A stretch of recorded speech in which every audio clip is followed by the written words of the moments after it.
来是台中的警方抄到一间科技网的主题餐厅，摆面上是算牌啊换点数，私底下会当用点数来换现金，这根本就是咧博缴。大批的警察封锁餐厅，查出900万的缴金甲证物。啊，讲这间餐厅的女员工拢是穿短裙，穿迄种黑色透明的丝袜啊，来吸引到少年的甲学生来消费。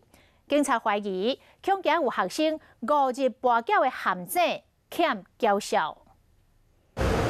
这间游戏主题餐厅被警员包围。拜托一下，因为这是有地检署指挥案件，各位可不可以推到警车以外，好不好？你们推到警车以外，不要。这间餐厅表面上是咧算扑克牌、换点数、换奖品，但实际上是加入会员就当私底下换现金，构成博缴罪嫌。警员嘛伫餐厅查扣100多万的赌金甲证物。没有拿证件而已，拿证件而已。有40多名的员工甲嫖客拢被带回警局侦办，其中有真侪少年女员工，制服一律是穿短裙甲黑色丝袜啊。好，来，上来，这3个。